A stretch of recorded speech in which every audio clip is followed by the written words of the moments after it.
Sa tingin nyo ba mga tol, isusuko na lang basta-basta ng China ang West Philippine Sea o yung mga teritoryong inaangkin nila after ng naging pag-uusap nila ni PBBM nitong nakaraan lang mga tol? Parang ang hirap ata paniwalaan nung ganun. Pero dito mga kapatid mula kay News PH, panoorin natin to, kakapasok lang hala, buong mundo nagimbal. Tapos ang usapan hinarap si President Marcos China, sumuko na. Well, di natin alam kung mangyayari yan mga tol. Parang suntok sa buwan pa yung mga ganyang mga pangyayari, no? Well, alamin natin to, bigyan natin ng komento at reaction video. Sumuko na ba China? Palagay ko hindi. So eto mga kapatid, huwag mo kalimutan mag-subscribe kay News PH. Nakalagay po ang link sa ibaba. Huwag na natin patagalin pa. Panoorin na natin to. Pag-uusap ni President Marcos Jr. At ni Chinese President Xi Jinping Mike Abe, sa San Francisco, California, San Francisco, USA, after nung EPEC, bago tuloy ang nagkahiwa-hiwalay sila. Nag-usap po yung dalawa at well, sa isang banda maganda yung nag-uusap. Pero ang tanong, tayo mga Pilipino na ang ating paniniwala at siya naman talaga ang totoo. Majority tayo mga Pilipino naniniwalang atin ang West Philippine Sea at mali ang ginagawa ng China dyan sa exclusive economic zone na pinapaalis yung ating mga mangingisdang Pilipino at yung ating barko na BRP Sierra Madre ay pinapaalis at iba pang mga harassment na nangyari, napakarami na. So sa tingin po ninyo itong pag-uusap na ito at kabilang sa mga pinarating umano ng Pangulo ay iwasan ang pagbawalan ng Pilipinong mangingisda. Sa palagay nyo, kung ano man ang sagot ng Pangulo ng China ay magkakaroon ng katuparan? Hindi. Ako sa akin pong opinion at interpretation, base sa kultura, base sa ugali, base sa style ng China, malabo po na maglaylo sila. Ang tingin ko dyan ay magpapatuloy ang pagiging agresibo nila na kanilang kuhanin yan. Huwag na natin pag-usapan yung kultura kasi hindi naman natin alam kung ano yung kultura nila. Baka masaktan yung ibang mga Chinese na sabihin na hindi naman kami ganyan. Marunong naman kami tumupad sa usapan, mga ganon, di ba? Kasi yung iba dyan magagaling na negosyante. At syempre pag magaling na negosyante ka, kailangan ando doon yung ano mo, yung palabra de honor mo. Pag may kausap ka, kadil ka, kailangan tuparin mo yun. Magaling kang businessman di ba? Pero eto mga tol, wag na nating tignan yung kultura, tignan na lang natin yung mga ginawa ng gobyerno nila nitong nakaraan. 'Di ba? Si President Duterte ba hindi nakipag-usap sa kanila? Nakipag-usap 'yun. 'Di ba? Naging kaibigan pa nga Pero ang tanong, na isakatuparan ba? Syempre alam ko naman natin si President Duterte, di naman niya pamimigay yan 'di ba? Pero ang tanong, naging mahinahon ba ang China? Hindi naman, 'di ba? Kaibigan na nga nila yung kausap nila pero agresibo pa rin sila Lalo pa kaya ngayon ang kausap nila bagong presidente na pumapalag kahit papano sa kanilang mga pinaggagawa. Ano man ang sabihin ng China mga tol ay parang 99.9% ay kabaliktaran ng kanilang ginagawa. Ano man ang sabihin nila pag sinabi nilang sige ganyan ganon. Hindi ganun na mangyayari mga tol. Kaya malabo yan yung mga ganung pag-uusap, formality lang, sige okay lang yan para at least pababa ang tension kahit papano. Dalawang leader na nag-uusap Pero pagdating dun sa mga sundalo ay patay tayo dyan. Ibang usapan na yon, di ba? Ang tingin ko dyan magpapatuloy ang pagiging agresibo nila na kanilang kuhanin yan. Kasi yan ang kanilang paniniwala. At kanilang pinapaniwala na ang lahat ng kanilang mga mamamayan sa buong mundo. Na kung yung mga gunita na ilang beses ko na sinabi na umaabot ng mga 1.2 or 1.3 billion ang mamamayan ng China sa buong mundo. At dahil isang lingwahe lang ang kailang ginagamit, kanilang inimpluwensya ang kailang mga mamamayan na yung kailang ginagawa sa West Philippine Sea at South China Sea ay tama.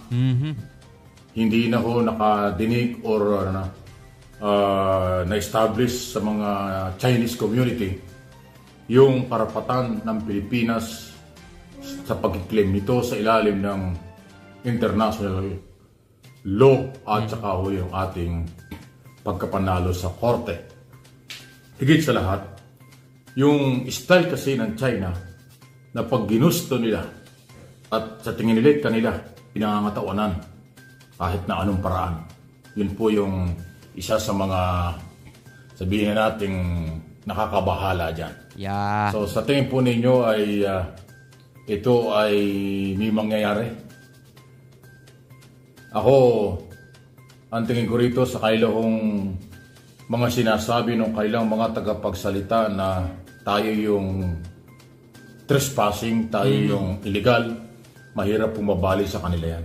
Tama. Kaya ang tingin ko rito, nakikipag-usap ang ating Pangulong Marcos sa kanya, sa China, ng ilang ulit na. Palagay ko patuloy na paghandaan, patuloy na pagmalasakitan, patuloy na ilaban atin ang West Philippine Sea. Tama. Tingnan nyo nga mula nung maupo si PBBM, mga tol, nakakailang diplomatic protest na tayo dyan. Di ba? Ang dami na, 127 ba yun? Napakarami na tayo naipadalang diplomatic protest, mga tol, sa kanilang tanggapan, mga kapatid. Di ba? Ang isang bansang rumerespeto, sapat na yung isa, dalawa, tapos na yun, maayos na usapan na yun. Sa kanila, umabot ng 127, dun pa lang masasabi mo na kung anong klaseng mga kausap tong mga to eh. Hindi nila basta-basta isusuko yan, yung paniniwala nila, mga tol. Kasi, ang laki ng pakinabang nila doon, napakayaman ng West Philippine Sea, di ba? Pero syempre, hindi naman din dapat nating isuko yun. Kung ano yung pakinabang na makukuha ng China, mas lalong pakinabang para sa atin yun. Dahil di hamak na napakaliit lang ng bansa natin kumpara sa kanila. Kung sila nga merong bilyong tao di ba? Kayang suportahan ng yaman ng West Philippine Sea. Tayo pa kaya, di ba? Hindi lang tayo, pati yung mga susunod na henerasyon makikinabang dito. Kaya nga sana, mga tol, yung mga magiging president natin sa mga susunod pang panahon, hindi man matapos ni PBBM yung ganitong misyon sa kanyang termino, sana yung mga susunod maipagpatuloy, mga tol, lalo pang mapalakas yung assets natin, lalo pang matugunan yung mga pangangailangan ng sandatahan natin ng PCG, di ba? Sana hindi isuko ng mga susunod na pangulo itong ipinaglalaban ng Pilipinas sa karapatan sa West Philippine Sea, mga kapatid. Sa kahit anong mangyari. Pero tulad ng sinabi ko na madalas na, hindi po business ng gobyernong Pilipinas ang makipag-away. True. Hindi ko kasi maintindihan bakit yung iba lagi sinasabi, di makipag-away na tayo. Bakit tayo puro salita, puro ngawa, puro salita lang, wala tayong ginagawa. Yun talaga tayo Hindi natin kailangan, hindi tayo katulad ng ibang bansa, pala-away. Ang Pilipinas, hanggat maaari, susunod sa mga batas. At hindi makikipag-away, pakikipagkaibigan kasi ng kultura ng Pinoy. Mapagmahal, mapagkaibigan, makajos. Hindi tayo nakikipag-away. Yung mga Pilipinong nagmamadali, yung mga Pilipinong atat na atat ng makipag-away tayo, di mauna na kayo. Tingnan natin kung saan kayo makakarating. Pero mga tol, magkaiba yung nakikipag-away ka dun sa titindigan mo yung West Philippine Sea na halimbawa ikaw yung magiging agresibo para paalisin yung mga illegal na pumapasok sa iyong teritoryo. Diba? Iba yun. Halimbawa ikaw ay security guard at may mga nanggugulo at gustong pumasok sa establishmentong binabantayan mo, hindi pakikipag-away yung haharangin mo sila at pipigilan mo silang pumasok. Hindi ka pakikipag-away yun. Ginagampanan mo lang yung tungkulin mo na protektahan yung binabantayan mo. So ganun din dapat ang ginagawa ng PCG, 'di ba? Hindi naman pakikipag-away yun. Magkaiba kasi yun 'di ba? Kapag ang pakikipag-away yung tipong talagang inaatake na natin sila nang labag na sa batas din, mga tol, yung pakikipag-away yun. So hindi ganun ang gusto natin, mga tol. Hindi ganun yung gusto nating makita na ginagawa ng ating mga Coast Guard. Ang gusto nating makita na ginagawa ng ating mga Coast Guard, yung sila mismo yung humaharang sa mga pumapasok, sa mga illegal na pumapasok sa ating teritoryo. Hindi siguro pakikipag-away yung pangharang, no? So tuloy natin to. Halip na ikatuwa natin dahil hindi nakikipag-away ang ating gobyerno, simple lang ang ginagawa natin. Pinaninindigan na atin ang West Philippine Sea. Sapat na yun. Ngayon, kung gusto nyo away, di magpunta kayo sa mga bansa na mahilig makipag-away. Kung tatanggapin kayo rito, doon. Pero dito sa ating bansa, hindi yan ang negosyo ng Pilipino at ng Pilipinas na makipag-away. Karapatan lang ang ginagawa ng Pilipinong matitino. Karapatan lang ang ginagawa ng Pilipinas sa ilalim ng batas na patunayan at panindigan atin ng West Philippine Sea. Yun lang yun. Eh, yung iba kasi nagmamadali, akala mo naman may sariling kakayanan. Baka kayo pa yung, pag nagkagulo, baka kayo pa yung bahagang buntot. Yun ang problema kasi sa Pilipinas, mga tol, no?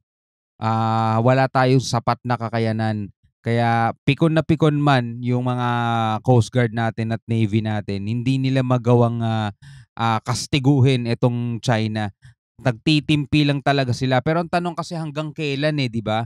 Hanggang kailan? Ulitin natin mga tol, ayaw natin makipaggera, ayaw natin ng gulo, ayaw natin makapag-away sa kanila.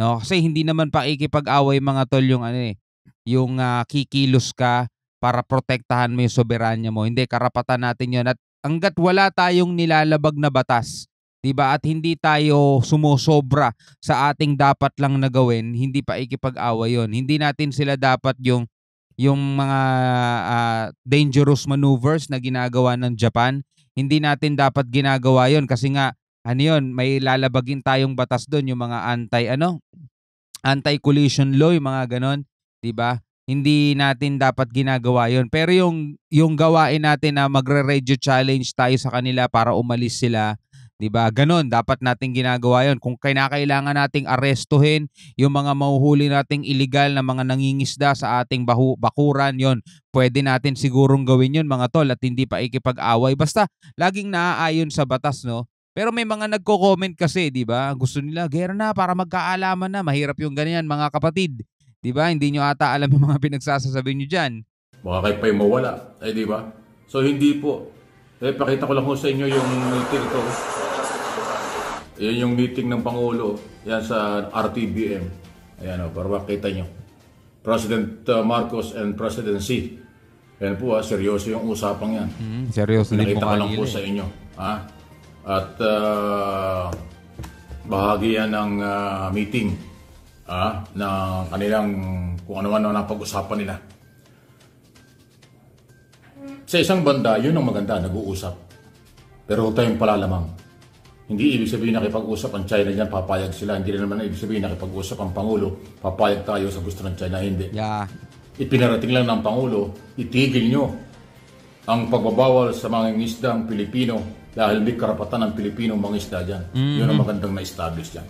At ipinarating din ng Pangulo na yan ay ipinaglalaban ng mga Pilipino dahil yan ay exclusive economic zone ng Pilipinas. Yun po yun, di ba? So inuulit ko, yun po sa mga masyadong hot at gusto makipag-away, magkakamali kayo. Ilang beses ko na rin sinabing kahit ang China ayaw ng gera. Kahit ang China hindi makikipag-war kasi malaki ang mawawala sa kanila. Tama. Magugutom ang kailang mga mamamayan. Pag sila'y nakipag-away sa Pilipinas, sa Taiwan, sa Amerika, at sa maraming mga bansa sa mundo. Alam niyan China yan. Yeah. Hindi nila kayang harapin ang malalaking mga bansa. At yung malaking mawawala sa ekonomiya nila, hindi nila kakayanin yun. Magugutom ang kailang mamamayan pag nakipag-away sila. May ugali pa ang China na gusto nila pag nakipag-away sila mananalo. Anong assurance nun? Paano mo tatalunin ang Estados Unidos? Paano mo tatalunin ang allied forces ng buong mundo o maraming bansa sa mundo? So, alam ng China yan. Kaya yung mga Pilipinong atat na atat sa gulo, mga Pilipinong nang-uurot sa ganyan, itulog mo na lang yan. Hindi yan negosyo ng Pilipinas, inuulit ko, at ng Pilipino ang makipag-away. Manindigan lang, yan ang matibay na business. Paninindigan na atin yan, ipaglaban sa pamamagitan ng tamang proseso, sabihin ang karapatan sa tamang pamamaraan, yun. Di ba? Kasi alam din natin at alam ng gobyerno, may epekto sa security at ekonomiya ang pakikipag-away, physical, military lalo tigit. Pero ito ang maganda nating pangahawakan. Kahit kailan hindi susuko ang ating military. Kahit kailan hindi magpapabaya ang ating military pagdating ng panahon ng pangailangan. Pero huwag na nating hintayin yun. Ini-establish ko lang na ang military ay hindi matutulog sa kangkungan. Tama. Gagawin nila ang kanilang karapatan at Tama yun mga tol, no? Hindi talaga magpapabaya military. Sinumpaan nila yan hanggang sa kamatayan mga tol no? Kung PBBM lang sana mananatiling pangulo pa ng mas matagal na panahon, assurance na siguro tayo na talagang patuloy niyang ipaglalaban yan. Pero kasi wala tayong kasiguraduhan sa mga susunod Yung paninindigan, yung patuloy na pakikipaglaban, hindi pakikipaglaban as in digmaan yung patuloy na pakikipaglaban o patuloy na paggiit ng Pilipinas na ate ng West Philippine Sea. Sa ngayon, nakikita natin yan pero hindi natin mararamdaman siguro. Hindi natin siguradong mararamdaman pa. Sana no, ipagpatuloy ng mga susunod na presidente pero wala pa tayong assurance para doon mga tol. Kaya eto yung ginagawa natin, patuloy nating panindigan, patuloy nating igiit yung ating karapatan dyan, yung sovereign rights nga natin na kung tawagin dito sa exclusive economic zone ng Pilipinas mga tol. Hindi tayo talaga dapat sumuko o umatras. Pero hindi tayo makikipaggera. Kahit yung China, sabi nga ni Mike Abe, di ba? Kahit yung China, hindi rin nila gusto maipaggera kasi hindi rin nila afford sa ngayon, no? At malaking impact din yun sa ekonomiya nila, lalo na yung ibang mga investor na nagsisilayasan na sa kanila. $11.8 billion mga tol, yung negative $11.8 billion yung nawala sa kanila, di ba? Sobrang laki nun, no? Sobrang laki, naging $11.8 billion. Ang daming mga investor ng silayasan at inalis yung mga kumpanya nila sa China. Ngayon, ang kaya lang gawin ng China ngayon is muscle flexing nila. Mag-intimidate, di ba? Kasi syempre marami silang barko, marami silang puwersa, di ba? Manindak lang ang kaya nilang gawin pero yung actual na labanan, hindi nila afford yan. Mas lalo na ang Pilipinas, di ba? So ikaw bilang isang Pinoy, ano masasabi mo rito? Comment ka na lang sa baba, mga kapatid, no? Pag-usapan natin yan, pwede mong i-comment ang iyong saloobin at palagay no, dito sa ibaba ng ating video sa may comment section. Hanggang sa muli mga tol, ako nga pala si Shobal D. Peace out.